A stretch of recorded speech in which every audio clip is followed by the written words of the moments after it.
You know, Keith, one of the things that has been talked about, at least on the InBev side, or at least about the deal here, is that there has to be cost-save opportunities. And the cost-save numbers that we've heard are about $1.5 billion, and that the intention here is to sell off some non-core assets. As you guys, I know this deal isn't expected to close till the end of the year. As you kind of look at your portfolio and your investments, kind of walk me through the strategy right now in terms of where do you stick to the mold of this is who we are, this is what we're going to be, and this is where we're not willing to change?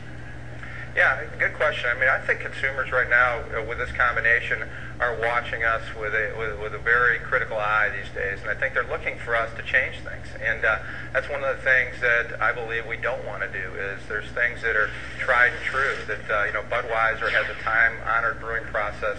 Born in St. Louis, brewed around America, brewed around the world, frankly. Those are the things we want to continue. So I think when you make changes on brands, particularly things like Budweiser or even Bud Light, that they've come to know and love, you have to be very careful about what you do. So I think a degree of consistency and discipline is very, very important right now behind the brands, and that's what we're planning on doing, so that we give people comfort that, yeah, we have a combined company, and that's going to be good for everybody, but the things that are personal to them, the brands, the Budweiser, the Bud Light, the Michelob, those types of things will continue to deliver what they've always expected, just great brands and great beers. Tony, just quickly, let me turn back to you. I know you signed a long-term deal and you're staying on board. We heard about that. So tell me, when you look at all the InBev brands, whether it's the Stella Artois, the Becks, etc., when you're doing these deals right now with all these different sports marketing opportunities and leagues, do you now start to fold some of those deals in there together? How are you going to do that strategy-wise? Well, we've always bought our deals as a corporation, and the leagues have allowed us, the teams have allowed us to decide what brands make sense. So now that we have a wider portfolio, we'll certainly look to see if any of the InBev brands will make sense in any of these sponsorships. It's a balance between sports and music and entertainment and doing things differently. One would suggest Stella Artois doesn't always make sense for some of the major sporting events, but that's the things we'll assess, whether it's part of golf, whether it's part of tennis, and it's certainly whether it's part of some of the global programs that we have. So it's going to be exciting. I think you hear it from Keith as well. It's a great opportunity for the combined companies, and it's really going to be a great challenge to take all these assets, both brands and properties, and make them really work and talk well to the consumer and sell the product. All right. Well, Tony and Keith, I want to thank you both so much for joining us, and congratulations on all the late success. It was great speaking to you, and have fun at the Olympics, Tony. I still think you have the best job on the planet. Well, it is a great job. I'm off to the USA Greece game and just after I leave here, so more excitement.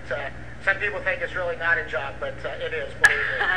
All right, well, have a great time. Thank you guys so much. I appreciate it. Well, as we mentioned, Anheuser-Busch's soon-to-be parent company, Belgian brewer InBev, posted better than expected second quarter earnings earlier this morning. Net income rose more than 8.5% to $807 million.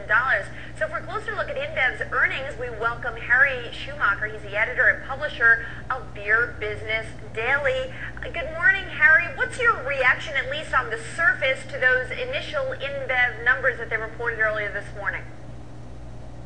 Well, Alexis, I think they were better than most analysts expected, and they gained share in 8 out of 10 markets around the world. The Brazilian business turned around, and taxes were lower. So, the earnings were, a little better than what most analysts at least expected. You had an opportunity to just then to listen to what Tony and Keith had to say in terms of their brand strategy and how they want to stick to their core focus. And frankly, as evidenced by their numbers of late, their numbers are pretty strong. Do you agree with that ideology, or is that just a short-term phenom until these companies merge? No. AB's been doing well. They're holding share, and they just need to stick to their core values and keep going, because that's very important. The American heritage of Anheuser-Busch is very important to the drinker, and so they really need to maintain that with the consumer going into this merger or acquisition. You know, Harry, when you look at the challenges that InBev faces, and one of the things I mentioned before is they're talking about cost saves of $1.5 billion, you know, shedding some non-core assets. What are the major issues that they face, at least in the near term, in terms of getting this deal done? Well, I think the main thing is to merge the cultures of the two companies. There's going to be, you know, probably some disruption. They're going to have an early retirement program, so people will be leaving the company. So really staying focused on the marketing and sales of the brands through this transition is going to be tough. It's tough for every company, and that's going to be their challenge in the next couple of months. When you look at the assets that they may consider putting up for sale, I would assume, at least on the Anheuser-Busch side, that they would be thinking about some of those theme parks. Walk me through some of the non-core assets for both companies that make sense and where they can raise the kind of capital that they're talking about.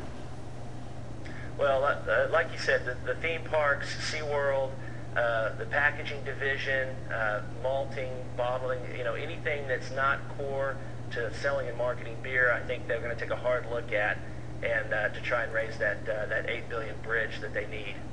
All right. Well, Harry, thank you so much for joining us. I appreciate it.